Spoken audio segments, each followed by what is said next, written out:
ओम श्री परमात्मने नमः। ओम श्री गुरुवे नमः।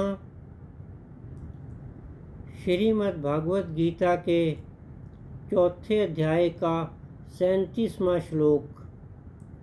यथै धांसी समिद्धोग्निर भस्मसात् कुरुतेर्जुन ज्ञानाग्नि सर्वकर्माणि भस्मसात् कुरुते तथा।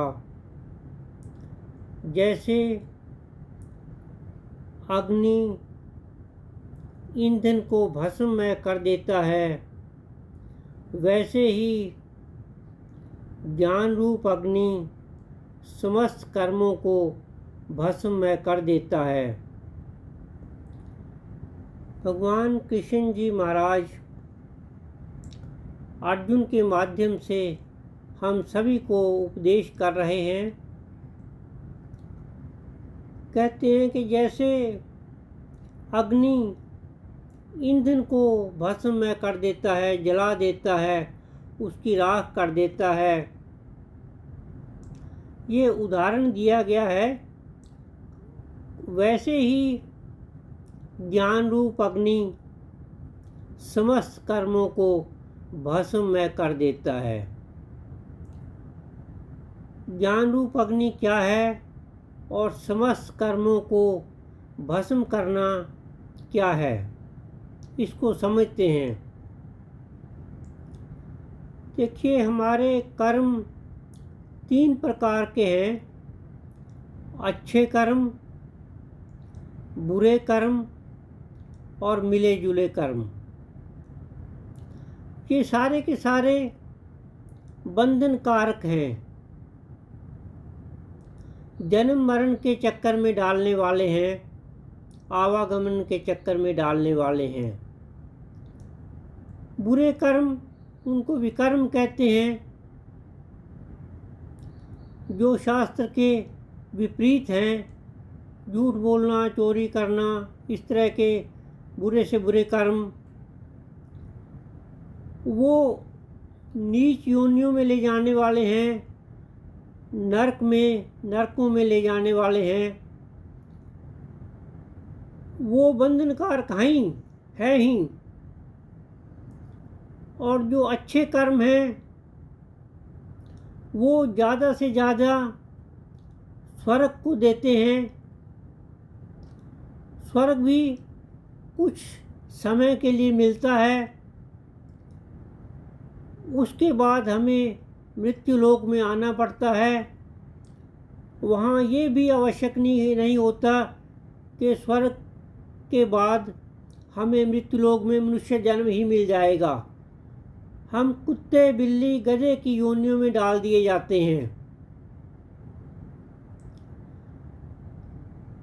तीसरा, तो ये स्वर्ग जो है, स्वर्ग में अगर जाते हैं तो स्वर्ग, अच्छे कर्मों में हमें स्वर्ग मिलता है, तो वो भी जन्म कर्म के चक्कर में डालने वाला है, आवागमन के चक्कर में डालने वाला है। और तीसरे, मिले जुले कर्म, तो उसमें हम मृत्युलोक में आते हैं। मृत्युलोक भी जन्म मरण के चक्कर वाला ही है।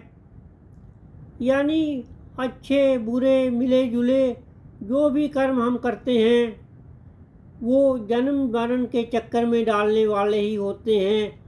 कोई परमानंद की प्राप्ति वाले या प्रभु के प्राप्ति वाले नहीं हैं।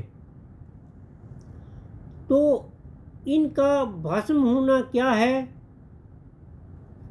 देखिए, जैसे चने हैं, उनको हम पृथ्वी में डाल देते हैं, खाद पानी इत्यादि देते हैं, धूप सूर्य की लगती है तो अंकुरित हो जाते हैं, पौधे बन जाते हैं। लेकिन उन्हीं चनों को अगर हम भून दिए जाते हैं तो वो उगने के योग्य नहीं रहते। इसी तरह से कर्मों का भस्म होना है कि वो क्या विधि है जिससे वो कर्म बंधन कारक नहीं रहते। उनको कहते हैं कर्म जो बंधन कारक नहीं रहते उनका नाम है अकर्म, उनका फल नहीं मिलता। तो वो फल कैसे नहीं मिलता, उसके लिए कहा है कि ज्ञान अग्नि, ज्ञान रूपी अग्नि सभी कर्मों को भस्म में करता है। तो ज्ञान रूप अग्नि क्या है? ज्ञान रूप अग्नि ये है कि परमात्मा का चिंतन करते हुए कर्म करना। तस्मात् सर्वेषु कालेषु माम अनुस्मर युद्ध च, 8वें अध्याय का 7वां श्लोक। अर्जुन, तू सभी समय मेरा स्मरण कर, मुझे याद कर, मुझे चिंतन कर और अपना युद्ध भी कर।